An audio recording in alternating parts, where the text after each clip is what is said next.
दोस्तों नमस्कार, मैं अजय कुमार वर्मा एस.सी.एन.डब्ल्यू.सी। तो आज का वीडियो दोस्तों बहुत ही ख़ास है और बहुत दिनों के बाद आज फिर से ऑन कैमरा आया हूँ, क्योंकि दोस्तों कई सारे किसान भाइयों का कमेंट था कि अजय भाई आप थोड़ा सा वीडियो बनाइए जिसमें शुरुआत से लेकर अंत तक दवाएं कैसी चलानी है। और कुछ लोगों ने ये भी पूछा है कि रनिंग टाइम में हम लोग कैसे ग्रोथ प्रमोटर यूज कर सकते हैं, कौन सा ग्रोथ प्रमोटर अच्छा होता है। कुछ लोगों का ये है कि कुछ बीमारियां हैं, उनके आने का कारण क्या होता है।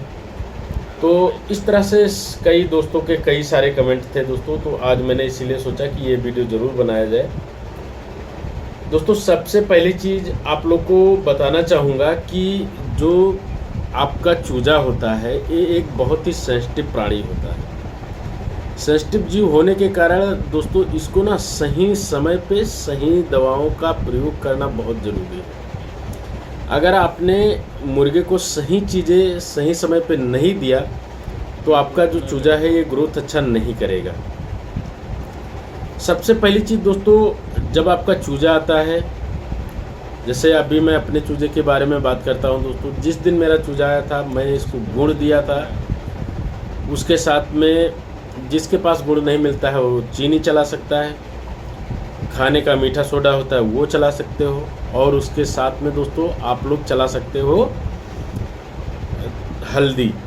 हल्दी इसलिए दिया जाता है दोस्तों क्योंकि ये पूरी तरीके से एंटीबायोटिक होती है। दूसरा जो खाने का सोडा होता है ये आपके मुर्गे की जर्दी वगैरह जो होती है या आँख में दिक्कत होती है उसको ना निकाल देता है पूरा। जैसे ही आपका चूजा पिएगा तो वो निकाल देता है गंदगी सारी। और मैं आपको बता दूं दोस्तों, गुड़ जो होता है ये एनर्जी बूस्टर होता है, क्योंकि आपका चूजा कई घंटे का भूखा होता है और उसको पानी मिलता है, मीठा पानी होने की वजह से वो और अच्छे से पीता भी है। ये बातें हो गई। सेकंड नंबर पे बारी आती है दोस्तों कि जब भाई ये सारी चीज़ें चल गई हैं तो फिर इसके बाद में हमें क्या चलाना है। तो आपको बता दूं दोस्तों कि इसके बाद में आपको नीरी सिरप या कोई भी किडनी फ्रेशर जो अभी आपके पास अवेलेबल हो उसको चलाइए। उसके साथ में दोस्तों आपको सुबह में ये चलाना है नीरी, या जो भी आप 100 ग्राम चलाएंगे 1000 पे, और नेफ्रो केयर या कुछ भी जो भी हो आपके पास चला सकते हो। बारी आती है दोस्तों कि एंटीबायोटिक जो होता है, एंटीबायोटिक देने का क्या समय है। तो भाई मेरा मानना है कि एंटीबायोटिक अगर आप रात में देते हो तो ज़्यादा बेटर परफॉर्मेंस होता है उसका। तो हमेशा एंटीबायोटिक जो है रात में ही दिया करिए आप लोग। अब बहुत सारे लोग कहते हैं कि भाई मेरे फार्म में ना एसाइटिस आ जाती है। कुछ लोगों को तो नाम पता है और कुछ लोग कहते हैं कि मेरे मुर्गे में पानी जो है भर जाता है। जब मैं पोस्टमार्टम करने जाता हूँ ऊपर का लेयर जैसे ही निकालता हूँ फटाक से पानी निकलता है। तो सर ये क्या है, मैं आपको बता दूं दोस्तों, ये है एसाइटिस। एसाइटिस मुख्यतः ऐसी बीमारी है जो आपके लीटर के कंडीशन पे डिपेंड करती है कि आपके फार्म में आएगी या नहीं आएगी। अगर आपका लीटर कंडीशन सही रहा तो आपके फार्म में एसाइटिस आने का कोई चांस नहीं है, और अगर आपका लीटर कंडीशन खराब रहा दोस्तों तो एसाइटिस को कोई रोक नहीं सकता है।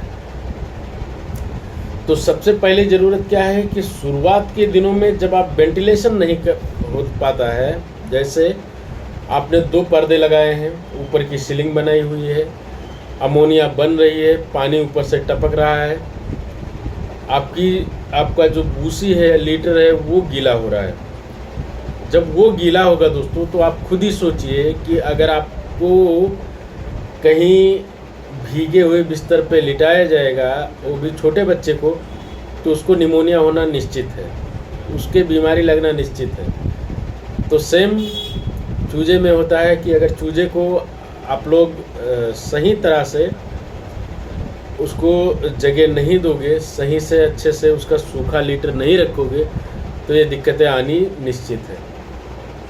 अब बहुत सारे लोग कहते हैं कि सर मैं बहुत कोशिश करता हूँ लेकिन मेरा लीटर जो है ये गीला ही हो जाता है। तो लीटर गीला होने का 2 रीज़न है दोस्तों। फर्स्ट जो है वो है कि आप ना ब्रूडिंग को ज़रा सा भी खोलते नहीं हो, उसमें से अमोनिया निकल नहीं पा रही है। दूसरा, अगर आप जो बुखारी होती है, जिसको आम भाषा में अंगीठी बोला जाता है, अंगीठी का इस्तेमाल करोगे तो आपके यहाँ ये जो लीटर का ऊपर जो सीलिंग गीली हो जाती है, सीलिंग कभी नहीं गीली होगी। और पहली चीज़ तो लीटर को सूखा रखिए। अगर वो लीटर गीला हो जा रहा है, मान लें कीजिए किसी कारण से या चूजा आपका बीट पतली करने लग जाए, तो सबसे पहले उसको तुरंत दवा कर दीजिए। बीट पतली ना होने पाए शुरुआत में, क्योंकि जब शुरुआत में बीट पतली होगी तो कभी भी ग्रोथ नहीं आएगा दोस्तों। तो शुरुआत में लीटर का ध्यान रखना है। लीटर का ध्यान रखेंगे तो एसाइटिस नहीं आएगी। अगर बाई दबे कहीं एसाइटिस आ भी गई है, 18 दिन तक, 15 से 18 दिन के बीच में एसाइटिस बहुत ज़्यादा आती है, क्योंकि शुरुआत में अगर आप इस कंडीशन में चूजे को रखोगे तो आगे आने वाले समय में एसाइटिस आना निश्चित हो जाता है। वैसे में क्या करिए दोस्तों कि जो एसाइटिस है, इसके लिए आप अपने फीड में कनी मिला के खिलाइए, कन मिला के खिलाइए। कन के साथ में आप जामुन का सिरका पिलाइए उसको, ठीक है। ये कुछ चीज़ें हैं जिनका आप केयर करेंगे तो ये नहीं, मतलब जो बन जाता है वो भी थोड़ा कम हो जाएगा और मोर्टेलिटी कम हो जाएगी। तो ये आप सावधानी बरत सकते हैं। अब बारी आती है दोस्तों कि भाई जैसे मान लीजिए कि जिसका मुर्गा, बहुत सारे ऐसे लोग होते हैं जो कहते हैं कि सर हम जो ग्रोथ प्रमोटर है इसको कब दें। तो देखिए दोस्तों, ग्रोथ प्रमोटर आपको हमेशा 25 दिन के बाद में ही देना होगा। 25 दिन के बाद में आप क्या करिए कि ग्रोथ प्रमोटर जो है 100 ग्राम का अगर डोज है, 100 ml का अगर डोज है, तो उसको 50 ml ही चलाइए। और उसके साथ में लीवर टॉनिक की मात्रा आप पूरी दीजिए। पर जो आपका ये ग्रोथ प्रमोटर है, चाहे जिप्रोमिन हो गया, और भी ग्रोथ प्रमोटर है दोस्तों, लेकिन वो काफ़ी महंगे पड़ जाने के कारण से जिप्रोमिन परफेक्ट पड़ जाता है किसानों को। ये छोटे से बड़े क्वांटिटी में भी मिल जाता है। जैसे अभी मान लीजिए कि मैं आपको आर्गो स्टीम बताऊँ, आर्गो स्टीम अगर आप खरीदने जाओगे तो वहाँ पे आपसे पैसा जो लेगा दुकानदार, वो 1 लीटर दवा का आपसे 1350 रुपये ले लेगा। उतने में आपको 3-4 लीटर मिल जाएगी जिप्रोमिन, और काम अच्छा है। ठंडक का मौसम भी चालू हो गया है, तो आप अच्छे से पिलाइए और ग्रोथ लीजिए। मल्टीविटामिन आप हमेशा ध्यान रखिए कि मल्टीविटामिन जैसे 7वें दिन पे आप वैक्सीन लगाते हो, वैक्सीन कराते हो, वैक्सीनेशन के बाद में आपको मल्टीविटामिन 10-11 दिन तक देते रहना है। जैसे 10वां 11वां दिन चलेगा ना मुर्गी का, तब तक आप दीजिए। उससे क्या होगा ना कि मल्टीविटामिन मिलने से, और मल्टीविटामिन के साथ में दोस्तों एक न्यूरोबियान फोर्ट करके दवा आती है, टेबलेट होती है लाल रंग की, जिसको नहीं समझ में आएगा वो लाल कलर की होती है, न्यूरोबियान फोर्ट। ये ना मल्टीविटामिन के साथ में देते रहिए, जिससे आप देखेंगे कि आपका जो चूजा है ये काफ़ी अच्छा रहेगा। इसका पैर में ना तो झुर्रियाँ आएंगी ना कुछ होगा, और बहुत ही अच्छे से ग्रोथ आएगा। ये मान के चलिए मल्टीविटामिन का रोल बहुत अच्छा होता है दोस्तों, और ये आपको चलाना भी चाहिए। अगर किसी भाई के यहाँ मान लीजिए कि मुर्गे में बीट खराब हो गई है, पतली बीट आ रही है, तो बीट की कई सिचुएशन होती है दोस्तों, लेकिन एक आम जो बीट पतली हो जाती है उसके लिए आप ट्रिपिन यूज कर सकते हो, नेबुलॉन पाउडर यूज कर सकते हो। ये काफ़ी अच्छी दवाएं हैं और काफ़ी अच्छा रिस्पॉन्स भी रहता है इनका, तो इसको आप प्रयोग कर सकते हो। हमेशा नहीं प्रयोग किया जा सकता है, क्योंकि कुछ बीट में कई तरह की बीट खराब होती है। जैसे मान लीजिए कॉक्सी हो जाए तो उसके लिए अलग से दवाएं चलानी पड़ती हैं, तो वो अलग का मैटर है फिलहाल।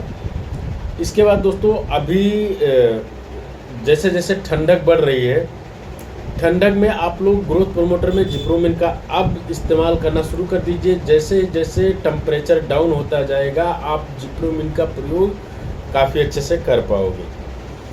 बिरबैक कंपनी की एक दवा है, ऑलकिन डब्लू करके नाम करके है दोस्तों। ये अगर जिस किसान के फार्म में इकोली बीमारी आती है, पहली चीज़ तो इकोली आने का कारण होता है पानी अशुद्ध होना या मुर्गे का पानी कम पीना। अगर किसी भी फार्मर के यहाँ ये प्रॉब्लम खास करके आती है तो वो किसान भाई एक ही काम करे, ऑलकिन डब्लू लेके आए, प्यूरीफाई की जगह उसको चलाए, सारी दिक्कतें ख़त्म। तब से फिर भूल जाइएगा आप। बहुत अच्छा रिस्पॉन्स है दोस्तों। ये मत समझिएगा कि मुझे पैसे मिल रहे हैं कंपनी से, बिरबैक वाले पैसे दे रहे हैं, सिप्ला वाले पैसे दे रहे हैं तो मैं वीडियो बना रहा हूँ। नहीं, मैं सिर्फ आप लोग की अच्छाई के लिए बता रहा हूँ दोस्तों। बाकी ऐसा कोई मेरा मोटिव नहीं है, कोई मुझे पैसे वैसे नहीं देता है, इसके लिए मैं आप लोग को निश्चिंत कर रहा हूँ। और भी बहुत सारी दवाएं हैं दोस्तों, और कई ऐसे फैक्ट बन जाते हैं कभी कभी कि कुछ ऐसी बीमारियां जैसे सीआरडी आ जाना। सीआरडी आने का मुख्य कारण होता है दोस्तों कि शुरुआत में ही आपका सही से देखभाल नहीं हो पाना। जैसे पर्दा कब गिराना है, कब उठाना है, कितना पर्दा खोलना चाहिए, कितने पर्दा कितना खोले जिससे कि थोड़ी सी गैस निकल जाए और हमारा जो ब्रूडिंग है उसमें अच्छी गैस आ जाए, ऑक्सीजन की मात्रा बढ़ जाए। तो इसके लिए बहुत सारे किसान क्या करते हैं, ऊपर से नीचे तक पूरा खोल देते हैं, सीधे हवाएं अटैक करती हैं और चूजा जो है वो आपका सीआरडी का बीमारी उसको लग जाता है। तो ऐसा ना करें आप लोग। निश्चित टाइम तक, जैसे दोपहर में कितना देर तक पर्दा खोलना है उतना देर तक ही खोलिए, फिर धीरे धीरे बढ़ाते जाइए, कम करते जाइए। तो उस तरह से नियम पूर्वक करिए। पानी का समय निश्चित रखिए कि पानी मुझे अगर 8 बजे सुबह दे रहे हैं तो 8 बजे शाम को देंगे, 2 बजे दोपहर में देंगे, ये भी। और कोई भी दवा दोस्तों, आप लोगों से रिक्वेस्ट है कि कोई भी दवा आप 2 से 2.5 घंटे के पानी में ही दीजिए, इससे ज़्यादा के देर में पानी में मत दीजिए। तो वीडियो बहुत बड़ा हो जाएगा दोस्तों। अगर आप लोगों का कमेंट रहा तो मैं अगला वीडियो जिस टॉपिक के ऊपर ज़्यादा कमेंट आएगा उस पर वीडियो बना दूंगा। आशा करता हूं दोस्तों कि यह वीडियो आप लोग को पसंद आया होगा। अगर वीडियो पसंद आया तो वीडियो को लाइक करें, कमेंट करें और अपने दोस्तों को शेयर जरूर करें। फिर मिलेंगे दोस्तों अगले वीडियो में, तब तक के लिए धन्यवाद। Thanks for watching. Thank you so much. नमस्कार।